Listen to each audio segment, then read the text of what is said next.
Hi ಎಲ್ರಿಗೂ ನಮಸ್ಕಾರ. Welcome to Deepika's Kannada vlogs. ಹೇಗಿದ್ದೀರಾ ಎಲ್ಲರೂ? ಚೆನ್ನಾಗಿದ್ದೀರಾ ಅಂತ ಭಾವಿಸ್ತೀನಿ.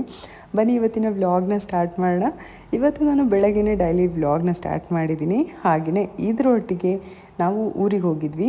ಅಂದರೆ ಹಬ್ಬ ಇತ್ತು ಲಾಸ್ಟ್ ವೀಕ್, ಅಂದರೆ ಸ್ಯಾಟರ್ಡೆ ಸಂಡೇ ಊರಿಗೆ ಹೋಗ್ಬಿಟ್ಟು ಬಂದ್ವಿ. ಸಡನ್ನಾಗಿ ಪ್ಲ್ಯಾನ್ ಮಾಡಿಕೊಂಡು ಹೋಗಿದ್ದಂಥದ್ದು. ಟ್ರಾವೆಲ್ ಬೇರೆ ಮಾಡಿದ್ವಲ್ಲ, ಹೋಗೋದು ಬೇಡ ಅಂತ ಅಂದ್ಕೊಂಡಿದ್ವಿ. ಆದರೆ ತುಂಬಾ ಕರಿತಾಯಿದ್ರು ಎಲ್ಲರೂ ಬನ್ನಿ ಅಂಥೇಳಿ. ಹೋಗ್ಬಿಟ್ಟು ಬಂದುಬಿಡೋಣ, ಏನಾಗಲ್ಲ, ಸ್ವಲ್ಪ ಟೈರ್ಡ್ ಆಗುತ್ತೆ, ಪರವಾಗಿಲ್ಲ ಅಂಥೇಳಿ ಹೋಗ್ಬಿಟ್ಟು ಬಂದ್ವಿ. ಚೆನ್ನಾಗಿತ್ತು. ಒಂದಷ್ಟು ಕ್ಲಿಪ್ಪಿಂಗ್ನ ಅಲ್ಲಿ ಕೂಡ ತೊಗೊಂಡಿದ್ದೀನಿ. ದೇವ್ರ ಪೂಜೆದಾಗಿರ್ಬೋದು, ಹೇಗಿತ್ತು ಏನು ಅಂತ ಹೇಳಿ ಸ್ವಲ್ಪ ತೊಗೊಂಡಿದ್ದೀನಿ. ಅದನ್ನು ಕೂಡ ಇವತ್ತು ಶೇರ್ ಮಾಡ್ತೀನಿ ಇವತ್ತಿನ ವ್ಲಾಗಲ್ಲಿ. ನಿಮಗೆಲ್ಲ ಈ ಒಂದು ವ್ಲಾಗ್ ಇಷ್ಟ ಆದರೆ ಖಂಡಿತ ಲೈಕ್ ಮಾಡಿ, ಶೇರ್ ಮಾಡಿ ಹಾಗೂ ಕಮೆಂಟ್ ಮಾಡಿ. ಹಾಗೆಯೇ ಸಬ್ಸ್ಕ್ರೈಬ್ ಮಾಡ್ಕೊಳ್ದೆ ಹಾಗೆ ನೋಡ್ತಾ ಇದ್ದರೆ ಸಬ್ಸ್ಕ್ರೈಬ್ ಮಾಡ್ಕೊಳ್ಳಿ, ಸಪೋರ್ಟ್ ಮಾಡಿ. ನಿಮ್ಮ ಪ್ರೀತಿ ಪ್ರೋತ್ಸಾಹ ಸದಾ ಇರಲಿ ಅಂತ ಕೇಳ್ಕೊಳ್ತೀನಿ.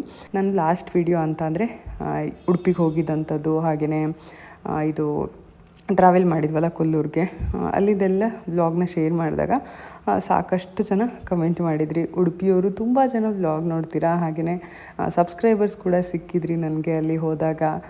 ಎಲ್ಲಿ ಹೋದ್ರೂ ಸಬ್ಸ್ಕ್ರೈಬರ್ ಸಿಕ್ಕಿ ಮಾತಾಡ್ಸೋದು ನನಗಂತೂ ಸಖತ್ತು ಖುಷಿ ಆಗುತ್ತೆ. ನಾವು ನಿಮ್ಮ ವ್ಲಾಗ್ಸ್ನ ನೋಡ್ತೀವಿ ಅಂತ ಹೇಳಿ. ಇಲ್ಲೂ ಅಷ್ಟೇ, ನಾನಲ್ಲದೆ ಅನಿಲ್ನ ಕೂಡ ಮಾತಾಡಿಸಿದ್ದಾರೆ ತುಂಬ ಜನ. ಸಿಕ್ಕಿದಾಗ ಹೊರಗಡೆ ಮೆಟ್ರೋನಲ್ಲಾಗಿರ್ಬೋದು, ಇಲ್ಲ ಹೊರಗಡೆ ಸ್ಕೂಲ್ ಹತ್ರ ಎಲ್ಲೋ ಒಂದು ಕಡೆ ಸಿಕ್ಕಿದಾಗೆಲ್ಲ ಮಾತಾಡಿಸ್ತಾ ಇರ್ತೀರ. ಥ್ಯಾಂಕ್ ಯು ಸೋ ಮಚ್ ಎಲ್ಲರಿಗೂ. ನಮ್ಮಮ್ಮಂಗೂ ಅಷ್ಟೇ, ನಮ್ಮಮ್ಮನೂ ಎಲ್ಲರೂ ಹೋದಾಗ ನಮ್ಮಮ್ಮಂಗೂ ಕೂಡ ಸಿಗ್ತಾರಂತೆ, ನಿಮ್ಮ ಮಗಳು ವ್ಲಾಗ್ಸ್ ನೋಡ್ತೀವಿ ನಾವು ಅಂತ ಹೇಳಿ. ಅದೆಲ್ಲ ಕೇಳಿದಾಗ ಖುಷಿ ಆಗುತ್ತೆ. ಹೀಗೆ ಇರಲಿ ನಿಮ್ಮ ಒಂದು ಪ್ರೀತಿ ಪ್ರೋತ್ಸಾಹ ಯಾವಾಗ್ಲೂ. ನಾನು ರಂಗೋಲಿ ಹಾಕ್ತಾ ಇದ್ನಲ್ಲ ಡೈಲಿ, ತುಂಬ ಜನ ನನಗೆ ಸಜೆಸ್ಟ್ ಮಾಡ್ತಾರೆ ಕೆಳಗಡೆ ಒಂದು ರಂಗೋಲಿ ಹಾಕಿ, ಕೆಳಗಡೆ ಒಂದು ರಂಗೋಲಿ ಹಾಕಿ ಅಂತ ಹೇಳಿ. ಅದರೆಲ್ಲ ಹಾಕಿದ್ರೆ ಏನಾಗುತ್ತೆ ಅಂದರೆ ಬೇಗ ಹಾಳಾಗ್ಬಿಡುತ್ತೆ. ನಂಗೆ ರಂಗೋಲಿ ನೋಡಬೇಕು, ನಾನು ತೆಗಿಯೋವರೆಗೂ ಅದು ಹಾಗೇ ಇರಬೇಕು ಅಂತ ಆಸೆ ನನಗೆ. ಹಾಗಾಗಿ ಇತ್ತೀಚೆಗೆ ನಾನೇನು ಮಾಡ್ತಾಯಿದ್ದೀನಿ, ತುಳಸಿ ಗಿಡ ಇದೆಯಲ್ಲ ನಮ್ಮದು, ತುಳಸಿ ಕಟ್ಟೆ, ಅದರ ಎದುರುಗಡೆ ಒಂದು ದೊಡ್ಡ ರಂಗೋಲಿ ಹಾಕ್ಬಿಡೋಣ ಅಂಥೇಳಿ. ಹಾಗೆಯೇ ರಂಗೋಲಿ ಹಾಕೋದು ಕೂಡ ಪ್ರಾಕ್ಟೀಸ್ ಆಗುತ್ತೆ, ಇಲ್ಲ ಅಂದರೆ ಮರ್ತೋಗ್ಬಿಡುತ್ತೆ. ಯಾವುದೇ ಒಂದು ಕೆಲಸ ಆದರೂ ಅಷ್ಟೇ, ನಾವು ಅದನ್ನು ಮಾಡ್ತಾಯಿದ್ರೆ ಮಾತ್ರ ನಮಗೆ ಅದು ಬರುತ್ತೆ. ಏನಾದರೂ ಕೆಲಸ ಅಷ್ಟೇ, ನಾವೇನಾದರೂ ಮಾಡೋದು ಬಿಟ್ಬಿಟ್ವಿ ಅಂದರೆ ಮತ್ತೆ ಅದು ಮಾಡೋದಕ್ಕೆ ಹೋದರೆ ಸರಿ ಹೋಗೋದಿಲ್ಲ. ರಂಗೋಲಿ ಕೂಡ ಅಷ್ಟೇ, ಒಂದು ಸ್ವಲ್ಪ ಪ್ರಾಕ್ಟೀಸ್ ಇರಲಿ ಅಂತ ಹೇಳಿ ಈ ಕಡೆ ಏನು ತುಳಸಿ ಕಟ್ಟೆ ಇಟ್ಟಿದ್ವಿ, ಆ ಕಡೆ ಒಂದು ರಂಗೋಲಿನ ರೆಗ್ಯುಲರಾಗಿ ಹಾಕ್ತಾಯಿದ್ದೀನಿ ಇತ್ತೀಚೆಗೆ. ಚೆನ್ನಾಗಿ ಕೂಡ ಬರುತ್ತೆ. ನಂಗೆ ಈ ರೀತಿ ಎಳೆ ರಂಗೋಲಿ ತುಂಬ ಇಷ್ಟ ಆಗುತ್ತೆ. ಅಂದರೆ ಈ ಚುಕ್ಕಿ ಸೇರಿಸಿ ರಂಗೋಲಿ ಹಾಕೋದಕ್ಕಿಂತ ಈ ಥರ ಎಳೆ ಬಿಟ್ಬಿಟ್ಟು ರಂಗೋಲಿ ಹಾಕ್ತಾರಲ್ಲ, ಆ ರೀತಿ ರಂಗೋಲಿ ನಂಗೆ ಸಖತ್ ಇಷ್ಟ ಆಗುತ್ತೆ. ಅದನ್ನು ಇವಾಗ ಬುಕ್ಕಲ್ಲಿ ಕೂಡ ಬರ್ಕೊತಾ ಇದ್ದೀನಿ, ಹೊಸ ಥರ ಹಾಕೋದಕ್ಕೆ ಯಾವ ರೀತಿ ಹಾಕೋದು ಅಂತ ಹೇಳಿ. ಇದ್ಮೇಲಿಂದ ನೋಡೋಣ ಡೈಲಿ ಒಂದೊಂದು ಯಾವ ರೀತಿ ನಾನು ರಂಗೋಲಿ ಹಾಕ್ತೀನಿ ಅದನ್ನು ನನ್ನ ವ್ಲಾಗಲ್ಲಿ ನಿಮ್ಮ ಜೊತೆ ಕೂಡ ಶೇರ್ ಮಾಡ್ಕೊಳ್ತೀನಿ.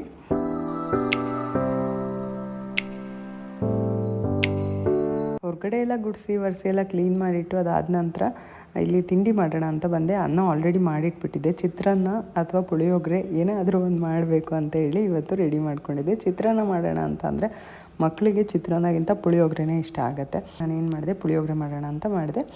ಪುಳಿಯೋಗರೆ ಮನೆಯಲ್ಲಿ ಗೊಜ್ಜು ಮಾಡಿದ್ದು ಖಾಲಿ ಆಗಿದೆ.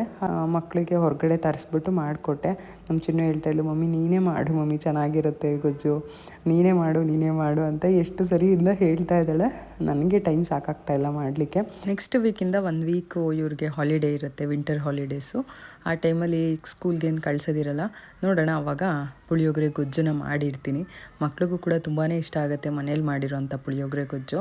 ಯಾವಾಗೂ ಅಷ್ಟೇ ಹೊರಗಡೆಯಿಂದ ತಂದು ಮಾಡಿದಾಗ ಮಕ್ಕಳು ತಿಂದ್ಬಿಟ್ಟು, ಮಮ್ಮಿ ನೀನು ಮಾಡಿ ಟೇಸ್ಟ್ ಬಂದಿಲ್ಲ ಮಮ್ಮಿ ಅಂತ ಹೇಳ್ತಾನೆ ಇರ್ತಾರೆ. ನಾನು ಆದಷ್ಟು ಆಲ್ಟ್ರೇಷನ್ ಮಾಡ್ತೀನಿ. ಅಂದರೆ ಹೊರಗಡೆ ಪುಡಿಗೆ ಜಸ್ಟ್ ಎಣ್ಣೆ ಹಾಕ್ಬಿಟ್ಟು ಒಗ್ಗರಣೆ ಹಾಕೋದಿಲ್ಲ ನಾನು. ಅದಕ್ಕೆ ಹುಣಸೆ ರಸ, ಸ್ವಲ್ಪ ಬೆಲ್ಲ, ಹಾಗೆಯೇ ಕಡಲೆಬೀಜ, ಕಡಲೆಬೇಳೆ, ಕರಿಬೇವು ಎಲ್ಲ ಹಾಕ್ಬಿಟ್ಟು ಮಾಡ್ತೀನಿ. ಆದ್ರೂ ಕೂಡ ಅವ್ರಿಗೆ ನೀನು ಮಾಡಿರೋ ಟೇಸ್ಟ್ ಬಂದಿಲ್ಲ ಮಮ್ಮಿ ಅಂತ ಹೇಳ್ತಾ ಇರ್ತಾರೆ. ಮಕ್ಕಳಿಗೆ ಪುಳಿಯೋಗರೆನ ತಿನ್ನೋಕ್ಕೆ ಹಾಕ್ಕೊಟ್ಟು ಹಾಗೆಯೇ ಲಂಚ್ ಬಾಕ್ಸ್ಗೆ ಕೂಡ ಅದನ್ನೇ ಪ್ಯಾಕ್ ಮಾಡ್ತಾಯಿದ್ದೀನಿ. ನಮ್ಮ ಕೃಷ್ಣ ಸ್ವಲ್ಪ ಲಂಚ್ ಬಾಕ್ಸ್ ಹಾಗೆ ಬಿಟ್ಕೊಬರ್ತಾನೆ, ಹಾಗಾಗಿ ಒಂದು ಸ್ವಲ್ಪ ಕಡಿಮೆ ಹಾಕ್ತೀನಿ. ನಮ್ಮ ಚಿನ್ನುಗೆ ಒಂದು ಸ್ವಲ್ಪ ಜಾಸ್ತಿ ಹಾಕ್ತೀನಿ, ಅವಳು ತಿನ್ಕೊಂಡು ಬರ್ತಾಳೆ ಚೆನ್ನಾಗಿ. ಇತ್ತೀಚೆಗೆ ನಾನು ಬೆಳಗ್ಗೆ ಹೋಗ್ತಾಯಿದ್ದೀನಿ ಯೋಗ ಕ್ಲಾಸ್ಗೆ, ಸಂಜೆ ಹೋಗೋಕ್ಕಾಗ್ತಾಯಿಲ್ಲ. ಅಂದರೆ ಸಂಜೆ ಹೋದರೆ ಸಂಜೆ ಒಂದು ಸರಿ ಸ್ನಾನ ಮಾಡಬೇಕು, ಬೆಳಗ್ಗೆ ಸ್ನಾನ ಮಾಡಿರ್ತೀನಲ್ವ, ಸಂಜೆ ಇನ್ನೊಂದು ಸರಿ ಸ್ನಾನ ಮಾಡಬೇಕಾಗತ್ತೆ. ಹಾಗೆ ದೀಪ ಹಚ್ಚೋಕ್ಕೆ ಎಲ್ಲ ಸರಿ ಹೋಗೋದಿಲ್ಲ. ಸಂಜೆ 6 ಗಂಟೆಗೆ ನಾನು ದೀಪ ಹಚ್ಚಬೇಕು, 6 ಗಂಟೆಗೆ ಕ್ಲಾಸ್ ಇರುತ್ತೆ, ಬರೋದು 7 ಗಂಟೆ ಆಗುತ್ತೆ. ನಾನು ಏನು ಮಾಡ್ತಾಯಿದ್ದೀನಿ, ಬೆಳಗ್ಗೆ 8 to 9 ಅಂತಂದರೆ 8 o'clock ಒಳಗಡೆ ಮಕ್ಕಳಿಗೆಲ್ಲ ರೆಡಿ ಮಾಡಿಬಿಟ್ಟು ಅವ್ರನ್ನ ಕೂಡ ಸ್ಕೂಲಿಗೆ ಕಳಿಸ್ಬೇಕಿದ್ರೆ ಅನಿಲ್ ನನ್ನ ಕೂಡ ಯೋಗಾಗೆ ಡ್ರಾಪ್ ಮಾಡಿಬಿಟ್ಟು ಹೋಗ್ತಾರೆ. ಇವತ್ತು ಯೋಗ ಕ್ಲಾಸಲ್ಲಿ ನಮಗೆ ಏರಿಯಲ್ ಮೆಡಿಟೇಷನ್ ಮಾಡಿಸ್ತಾಯಿದ್ರು, ಚೆನ್ನಾಗಿತ್ತು. ಅಲ್ಲಿ ಕೂಡ ಒಂದು ಸ್ವಲ್ಪ ಕ್ಲಿಪ್ಪಿಂಗ್ನ ತೊಗೊಂಡೆ. ತುಂಬ ಜನ ಯೋಗ ಕ್ಲಾಸ್ ಬಗ್ಗೆ ಕೂಡ ಎನ್ಕ್ವೈರಿ ಮಾಡ್ತಾಯಿದ್ರಿ. 6 ಮಂತ್ಸ್ ಫ್ರೀ ಅಂತೇಳಿ ಹೊಸ ಆಫರ್ ಬಿಟ್ಟಿದ್ದಾರೆ ಇಯರ್ ಎಂಡ್ಗೆ. ನಂಬರ್ನ ನಾನು ಸ್ಕ್ರೀನ್ ಮೇಲೆ ಕೊಟ್ಟಿರ್ತೀನಿ. ನಿಮ್ಗೆ ಏನಾದ್ರು ಇಂಟ್ರೆಸ್ಟ್ ಇದ್ದರೆ ಖಂಡಿತವಾಗ್ಲೂ ಜಾಯ್ನ್ ಆಗ್ಬೋದು. ತುಂಬಾ ಅಫೋರ್ಡೆಬಲ್ ಪ್ರೈಸಲ್ಲಿ ನಿಮಗೆ ಯೋಗ ಕ್ಲಾಸಸ್ಸು ಅವೈಲೇಬಲ್ ಇದೆ. ಟೈಮಿಂಗ್ಸು ಎಲ್ಲದನ್ನು ಅವ್ರು ಹೇಳ್ತಾರೆ. ನೀವು ಆ ನಂಬರ್ಗೆ ಕಾಂಟ್ಯಾಕ್ಟ್ ಮಾಡಿ. ನಂಬರ್ನ ನಾನು ಸ್ಕ್ರೀನ್ ಮೇಲೆ ಕೊಟ್ಟಿರ್ತೀನಿ. ಇದು ಯಾವುದೇ ರೀತಿ ಕೊಲಾಬ್ರೇಷನ್ ಏನಲ್ಲ.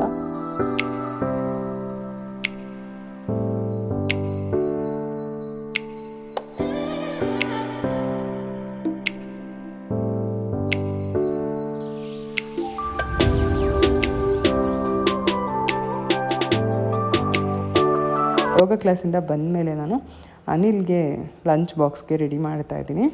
ಅವ್ರಿಗೆ ರೈಸ್ ಐಟಮ್ ಅವ್ರು ಅಷ್ಟು ಇಷ್ಟಪಟ್ಟು ತಿನ್ನೋದಿಲ್ಲ. ಅವ್ರಿಗೆ ಚಪಾತಿ ಅಥವಾ ರೊಟ್ಟಿ ಈ ಥರ ಏನಾದರೂ ಬೇಕಾಗುತ್ತೆ ಅವ್ರಿಗೆ. ಅದಕ್ಕೆ ನಾನಿಲ್ಲಿ ಚಪಾತಿಗೆ ಕುಂಬಳಕಾಯಿ ಪಲ್ಯ ಮಾಡ್ತಾಯಿದ್ದೀನಿ. ಊರಿಂದ ಸಿಹಿ ಕುಂಬಳಕಾಯಿ ತೊಗೊಂಬಂದಿದ್ವಿ.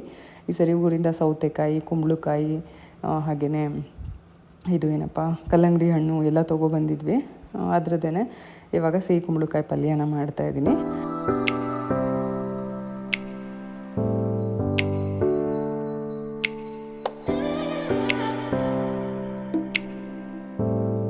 ಹೀಗಿತ್ತು ಇವತ್ತಿನ ಒಂದು ನನ್ನ ಮಾರ್ನಿಂಗ್ ರೊಟೀನು. ಅನಿಲ್ಗೆ ಕೂಡ ಲಂಚ್ ಬಾಕ್ಸ್ನ ಪ್ಯಾಕ್ ಮಾಡಿ ಅವ್ರನ್ನ ಡ್ರಾಪ್ ಮಾಡಿ ಬಂದಾದಮೇಲೆ ನಾನು ವ್ಲಾಗ್ನ ಕಂಟಿನ್ಯೂ ಮಾಡೋಕ್ಕಾಗಲಿಲ್ಲ. ಈ ಒಂದು ನನ್ನ ಮಾರ್ನಿಂಗ್ ರೊಟೀನ್ ಒಟ್ಟಿಗೆ ಇವತ್ತು ನಾವು ಊರಿಗೆ ಹೋಗಿದ್ದಂಥ ವ್ಲಾಗ್ನ ಕೂಡ ಆ್ಯಡ್ ಮಾಡ್ತೀನಿ. ಅಲ್ಲಿ ಜಾಸ್ತಿ ಕ್ಲಿಪ್ಪಿಂಗ್ ತೊಗೊಳಕ್ಕಾಗಲಿಲ್ಲ.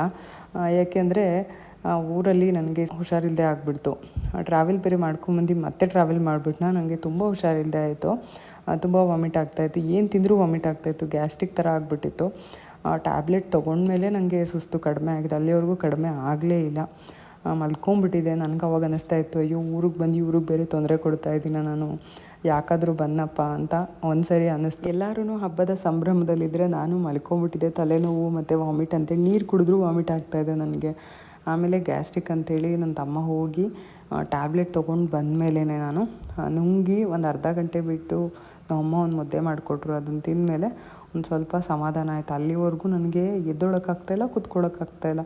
ಈ ಕಡೆ ಮಲ್ಕೊಂಡ್ರೂ ಒಂಥರ ಸಂಕಟ ಆಗ್ತಾಯಿತ್ತು. ಆ ಥರ ಆಗ್ತಾಯಿತ್ತು. ಅಪ್ಪ ಸಖತ್ತು ಸುಸ್ತಾಗ್ಬಿಟ್ಟಿತ್ತು. ಅಯ್ಯಪ್ಪ ಫಸ್ಟ್ ಟೈಮ್ ಆ ಥರ ಒಂದು ಎಕ್ಸ್ಪೀರಿಯೆನ್ಸು ಆಗಿದ್ದು ನನಗೆ ಗ್ಯಾಸ್ಟ್ರಿಕ್ಕು. 1 ವೀಕ್ ಟ್ರಾವೆಲ್ ಮಾಡಿದ್ವಿ. ಹೊರಗಡೆ ಊಟ ಸರಿಯಾಗಿಲ್ಲ. ಹಾಗಾಗಿ ಆ ರೀತಿ ಆಯಿತು ಅಂತ ನಂಗೆ ಅನ್ನಿಸ್ತು.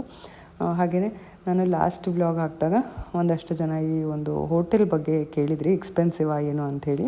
ಏನು ಫೆಸಿಲಿಟಿ ಇದೆ ಅದಕ್ಕೆ ತಕ್ಕಂಗೆ ಪ್ರೈಸ್ ಇದೆ, ಎಕ್ಸ್ಪೆನ್ಸಿವ್ ಅಂತ ಏನು ಅನಿಸಿಲ್ಲ. ಇನ್ನೊಬ್ಬರು ಕೇಳಿದ್ರಿ ಕೊಲ್ಲೂರಿಂದ ಅಂದರೆ ಮೂಕಾಂಬಿಕಾ ಟೆಂಪಲಿಂದ ರೈಲ್ವೆ ಸ್ಟೇಷನ್ ಎಷ್ಟು ದೂರ ಆಗುತ್ತೆ ಅಂತ. ನಾನು ಲಾಸ್ಟ್ ವ್ಲಾಗಲ್ಲಿ ಹೇಳಿದ್ದೆ ಅಂತ ಅನಿಸುತ್ತೆ. ಅದನ್ನು ಒಂದು 30 ಕಿಲೋಮೀಟ್ರಷ್ಟು ಆಗುತ್ತೆ. ಆಟೋನಲ್ಲಿ 600 ರುಪೀಸ್ ಏನೋ ತೊಗೊತಾರೆ ಅಲ್ಲಿಂದ ಅಲ್ಲಿಗೆ. ಹೇಳಿದ್ನ ಇಲ್ವಾ ಗೊತ್ತಿಲ್ಲ. 600 ರುಪೀಸ್ ತೊಗೋತಾರೆ ಒಂದು ಸೈಡ್ಗೆ. ನೀವೇನಾದರೂ ಹೋಗಿ ದರ್ಶನ ಮಾಡಿಕೊಂಡು ವಾಪಸ್ ಬರ್ತೀರಾ ಅಂದರೆ ಅವರು 1200 ಏನೋ ತೊಗೊತಾರೆ 2 ಸೈಡ್ಗೆ. ಹೋಗೋದಕ್ಕೆ ನಿಮಗೆ 600 ಚಾರ್ಜಸ್ ಮಾಡ್ತಾರೆ. ನಾವು ಆಟೋನಲ್ಲೇ ಹೋದ್ವಿ. ಟ್ಯಾಕ್ಸಿ ಇರುತ್ತೆ ನಿಮಗೆ. ಟ್ಯಾಕ್ಸಿ ಮತ್ತು ಆಟೋ ಯಾವುದ್ರಲ್ಲಾದರೂ ಹೋಗ್ಬೋದು.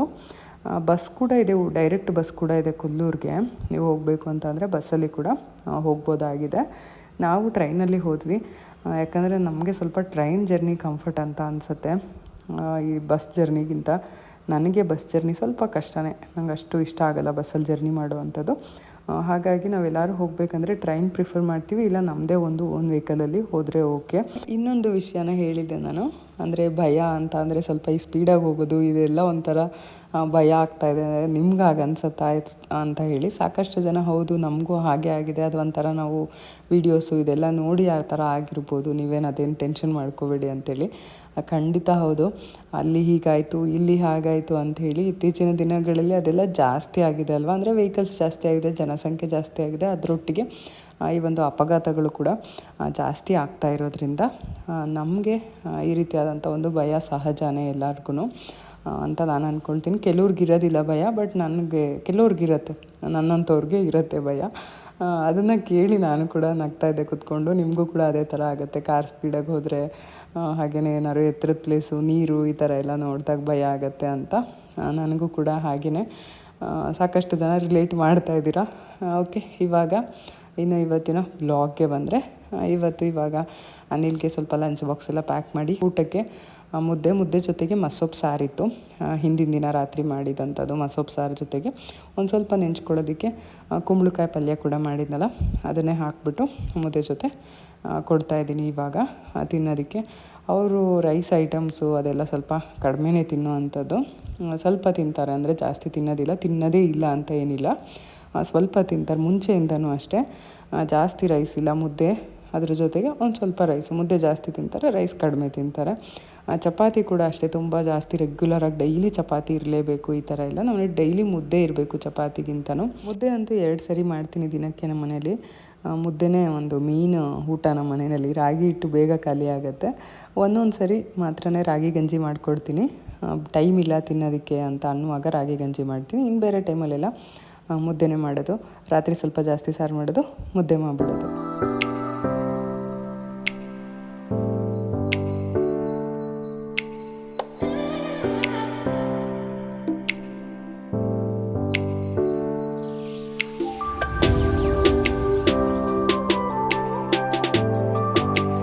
ಇವಾಗ ನಾನು ಊರಿನ ವ್ಲಾಗ್ನ ಶೇರ್ ಮಾಡ್ತಾ ಇದ್ದೀನಿ. ನೀವು ನೋಡ್ತಾ ಇರ್ಬೋದು ನನ್ನ ಫೇಸ್ ಎಷ್ಟು ಡಲ್ ಆಗಿದೆ ಅಂತ ಹೇಳಿ. ಮಲ್ಕೊಂಬಿಟ್ಟಿದ್ದೆ, ಇವಾಗೆ ಎದ್ಬಿಟ್ಟು ಸ್ವಲ್ಪ ರೆಡಿ ಆಗಿದ್ದಂಥದ್ದು. ರೆಡಿ ಆಗಿಬಿಟ್ಟು ನಮ್ಮಮ್ಮ ಮುದ್ದೆ ಮಾಡ್ತಾಯಿದ್ರು. ಗ್ಯಾಸ್ಟ್ರಿಕ್ ಮಾತ್ರೆ ನುಂಗಿ ಮಲ್ಕೊಂಡು ಎದ್ಬಿಟ್ಟು ಆಮೇಲೆ ಒಂದು ಮುದ್ದೆ ಮಾಡಿಸ್ಕೊಂಡು ಊಟ ಮಾಡಿ ಅದಾದಮೇಲೆ ಎಲ್ಲ ರೆಡಿ ಮಾಡ್ಕೊಳ್ತಾ ಇರಿದ್ರು. ಅವಾಗ ನಾನು ಕೂಡ ಒಂದು ಸ್ವಲ್ಪ ಕ್ಲಿಪ್ಪಿಂಗ್ನ ತೊಗೊಂಡೆ. ಅಂತ ಅಂದರೆ ಇಲ್ಲಿ ಬಾಳೆಹಣ್ಣಿಂದು ರಾಶಿ ಥರ ಹಾಕ್ತಾರೆ, ದೇವ್ರಿಗೆ ಎಡೆ ಅಂತ ಹೇಳಿ ಮಾಡ್ತಾರೆ. ಬಾಳೆಹಣ್ಣು, ಬೆಲ್ಲ, ತುಪ್ಪ, ಈ ಒಂದು ರಸಾಯನ ಮಾಡ್ತಾರಲ್ಲ ಆ ಥರ ಬಾಳೆಹಣ್ಣಿನ ರಸಾಯನ ಮಾಡ್ತಾರೆ. ಎಲ್ಲರೂ ದೇವರಿಗೆ ಒಂದೊಂದು ಗೊನೆ ಅಂತ ಹರಕೆ ಮಾಡ್ಕೊತಾರೆ. ಅಂದರೆ ನಾವು ಏನಾದರೂ ಒಂದು ಕೇಳಿಕೊಂಡು ಇಂಥ ಕೆಲಸ ಆದರೆ ನಾನು ಇಷ್ಟು ಗೊನೆ ಹಾಕ್ತೀನಿ, 1 ಗೊನೆ ಹಾಕ್ತೀನಿ, 2 ಗೊನೆ ಹಾಕ್ತೀನಿ ರಾಶಿಗೆ ಅಂತ ಹೇಳಿ ಕೇಳ್ಕೊಳ್ತಾರೆ. ಆ ರೀತಿ ಬೇರೆ ಊರಿಂದ ಎಲ್ಲ ಬಂದುಬಿಟ್ಟು ಹಾಕ್ತಾರೆ. ಅದು ತುಂಬಾ ಜಾಸ್ತಿ ಆಗಿರುತ್ತೆ. ಎಷ್ಟು ರಾಶಿ ಬಿದ್ದಿರುತ್ತೆ ಹಣ್ಣಂದರೆ ಅಷ್ಟು ರಾಶಿ ಬಿದ್ದಿರುತ್ತೆ. ಮಕ್ಕಳಾಗದೇ ಇರೋರಾಗಿರ್ಬೋದು, ಏನಾದರೂ ಒಂದು ಕೆಲಸ, ಮನೆ ಕಟ್ಟೋದು, ಏನೋ ಒಂದು ತೊಗೊಳ್ಳೋದು, ಹಾಕಿ ಕೇಳಿಕೊಂಡು ಅದಾಗಿ ಕೆಲಸ ಬಂದುಬಿಟ್ಟು ಇಲ್ಲಿ ಬಾಳೆಹಣ್ಣನ್ನು ಹಾಕಿ ದೇವ್ರ ಹತ್ರ ಹರಕೆನ ತೀರಿಸಿ ಹೋಗೋ ಅಂಥದ್ದು. ಈ ಒಂದು ದೇವ್ರು ಬಂದುಬಿಟ್ಟು ರಂಗನಾಥ ಸ್ವಾಮಿ ಅಂತ ಹೇಳಿ. ಊರು ಬಂದು ಇದು ಚಿಕ್ಕಮಗಳೂರು ಜಿಲ್ಲೆ, ತರೀಕೆರೆ ತಾಲೂಕು. ಅಲ್ಲ, ಇವಾಗ ಅಜ್ಜಂಪುರನೂ ತಾಲೂಕಾಗಿದೆ. ಅಜ್ಜಂಪುರ ತಾಲೂಕು, ಗುಡ್ದಳ್ಳಿ ಅಂತ ಹೇಳಿ. ಸಾಕಷ್ಟು ಜನ ಕೇಳ್ತಾ ಇರ್ತೀರ ನಾನು ಏನಾದ್ರು ಊರಿನ ಬ್ಲಾಗ್ ಹಾಕ್ದಾಗ ಯಾವ ಊರು ಏನು ಅಂತ ಹೇಳಿ. ಇದು ನಮ್ಮ ಅಮ್ಮ ಅವರ ಅಮ್ಮನೂರು, ಅಂದರೆ ನನ್ನ ಅಜ್ಜಿ ಊರು, ನಮ್ಮ ಅಮ್ಮನೂರು. ಇಲ್ಲಿ ಈ ಒಂದು ಉತ್ಸವನ ಪ್ರತಿ ವರ್ಷ ಡಿಸೆಂಬರ್ ತಿಂಗಳಲ್ಲಿ ಈ ಹುಣ್ಣಿಮೆ ಬರುತ್ತಲ್ಲ ಆ ಟೈಮಲ್ಲಿ ಮಾಡ್ತಾರೆ. ಪ್ರತಿ ವರ್ಷವೂ ಕರೀತಾರೆ ಹೋಗಲಿಕ್ಕೆ. ನಾವು ಈಗ ಒಂದು 2 ವರ್ಷದಿಂದ ಹೋಗೋಕ್ಕಾಗಿರಲಿಲ್ಲ. ಇವಾಗ ಏನೇ ಆಗಲಿ ಹೋಗಿ ಬಂದುಬಿಡೋಣ. 2 ವರ್ಷದಿಂದ ಕರಿತಾ ಇದ್ದಾರೆ. ಈಗ ನೆಂಟರು ಕರೀತಾರೆ ಇರೋವರೆಗೂ. ಒಂದು 2 ವರ್ಷ 3 ವರ್ಷ ಹೋಗಿಲ್ಲ ಅಂತ ಅಂದರೆ ಆಮೇಲೆ ಕರಿಯೋದು ಬಿಡ್ತಾರೆ. ನೆಂಟರನ್ನ ಉಳಿಸ್ಕೋಬೇಕಲ್ವ, ಹಾಗಾಗಿ ಹೋಗೋಣ ಅಂಥೇಳಿ ನಾವು ಕೂಡ ಹೋಗಿದ್ವಿ. ಖುಷಿ ಆಯಿತು ಹೋಗಿದ್ದಂಥದ್ದು. ಒಂದಷ್ಟು ವಾಯ್ಸ್ ಓವರ್ ಇಲ್ಲದೆ ಹಾಗೆಯೇ ವೀಡಿಯೋಸ್ನ ಶೇರ್ ಮಾಡ್ತೀನಿ, ನೋಡಿ ನಿಮಗೆ ಕೂಡ ಇಷ್ಟ ಆಗ್ಬೋದು.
ಜೋಕ್ ಹೇಳ್ತಾನೆ. ಹೌದಾ? ಇವನು ಬೇರೆ ಜಾಸ್ತಿ ಜೋಕ್ ಇವನ ಹತ್ರ ಇದೆಯಾ ಜಾಸ್ತಿ ಜೋಕು? ಹ್ಞೂ. ನಿನ್ನ ಹತ್ರ ಇಲ್ವಾ ಜಾಸ್ತಿ ಜೋಕು ಕೃಷ್ಣ? ಅವನ ಹತ್ರ ಜಾಸ್ತಿ ಜೋಕ್ ಇದೆಯಾ? ಹೌದಾ? ಓ, ಇದೇನು ಹುಲ್ ತಿಂದು ತಿಂದು ಇದಾಗ್ಬಿಡ್ತಾ, ದಪ್ಪ ಆಗ್ಬಿಡ್ತಾ ಬೆಳಗ್ಗೆಯಿಂದ ಈಗ? ಹ್ಞೂ ಹ್ಞೂ.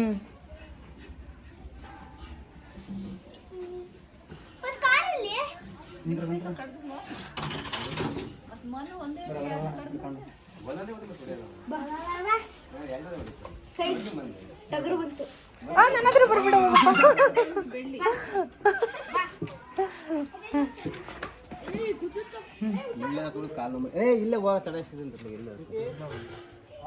ಎಷ್ಟು ಕೆಜಿ ಇದೆ ಅಣ್ಣ ಇದು? ನೋಡಿದ್ರ ತಡಿ, ಇಂಟ್ರಡಕ್ಷನ್ ಕೊಡೋಣ. ಇವಳು ಐಶು. ಐಶು ಅಂದ್ರೆ ಸುಮ್ಮನೆ ಹಂಗೆ ಐಶು ಅಂದ್ಬಿಟ್ರೆ ಏನಾಗಬೇಕು?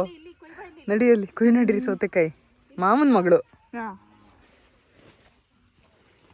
ಮಾಮನ ಮಗಳು ಐಶು. ಊರಿಗೆ ಹೋದರೆ ನಮ್ಮ ಚಿನ್ನುಗೆ ಐಶು ಬರಬೇಕು ಅಂತೇಳಿ ಅವರು ಕೂಡ ಇಲ್ಲೇ ಈ ಊರಿಗೆ ಒಂದು 8-10 ಕಿಲೋಮೀಟ್ರ್ ಆಗುತ್ತೆ, ಅಷ್ಟು ದೂರದಲ್ಲಿ ಇರುವಂಥದ್ದು. ನಮ್ಮ ದೊಡ್ಡಮ್ಮನ ಮಗನ ಮಗಳು ಅಂದರೆ ನಮ್ಮ ಚಿನ್ನುಗೆ ಮಾವನ ಮಗಳಾಗಬೇಕು ಐಶು. ಅವರಿಬ್ರು ಒಂಥರ ಒಂದೇ ಟೈಮಲ್ಲಿ ಅಂತ ಅಂದರೆ ಇವಳು ಹುಟ್ಟೋಕ್ಕಿಂತ ಒಂದು ವಾರ ಮುಂಚೆ ಅವಳು ಹುಟ್ಟಿರೋ ಅಂಥದ್ದು. ಇಬ್ರಿಗೂ ಸ್ವಲ್ಪ ಏಜ್ ಸೇಮ್ ಇದೆ.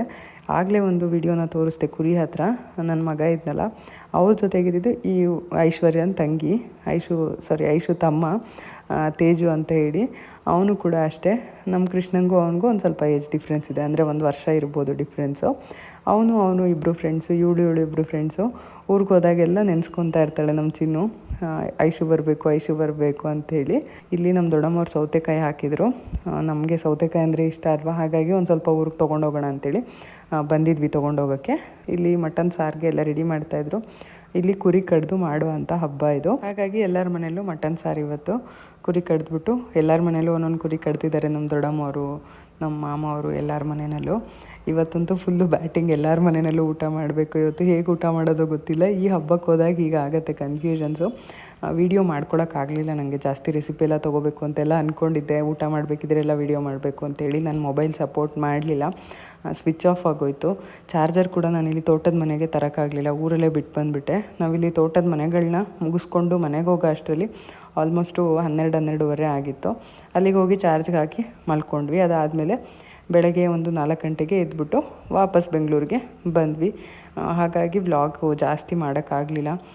ಹೋದಾಗ ಊರಲ್ಲಿ ಸ್ವಲ್ಪ ಟೈಮ್ ಸ್ಟೇ ಮಾಡಿದ್ರೆ ಮಾತ್ರ ವ್ಲಾಗ್ ಮಾಡೋಕ್ಕಾಗತ್ತೆ. ಈ ರೀತಿ ಅರ್ಜೆಂಟಲ್ಲಿ ಹೋಗಿ ಅರ್ಜೆಂಟಲ್ಲಿ ವಾಪಸ್ ಬಂದರೆ ಅದರಲ್ಲೂ ಅಲ್ಲದೆ ಹುಷಾರಿಲ್ಲದೆ ಇತ್ತು. ಹಾಗಾಗಿ ನಾನು ಜಾಸ್ತಿ ವೀಡಿಯೋಸ್ ತೊಗೊಳ್ಳಿಲ್ಲ. ನೆಕ್ಸ್ಟ್ ಇಯರ್ ಹಬ್ಬಕ್ಕೆ ಹೋದಾಗ ನೋಡೋಣ, ವ್ಲಾಗ್ ಆದಷ್ಟು ತೊಗೊಂಡು ಶೇರ್ ಮಾಡ್ತೀನಿ. ಈ ಒಂದು ಪುಟಾಣಿ ವಿಡಿಯೋ ನಿಮಗೆ ಇಷ್ಟ ಆಗಿದರೆ ಲೈಕ್, ಶೇರ್, ಕಮೆಂಟ್ ಹಾಗೆಯೇ ಸಬ್ಸ್ಕ್ರೈಬ್ ಮಾಡ್ಕೊಳ್ಳಿ. ಬರಲಾ? ಬಾಯ್.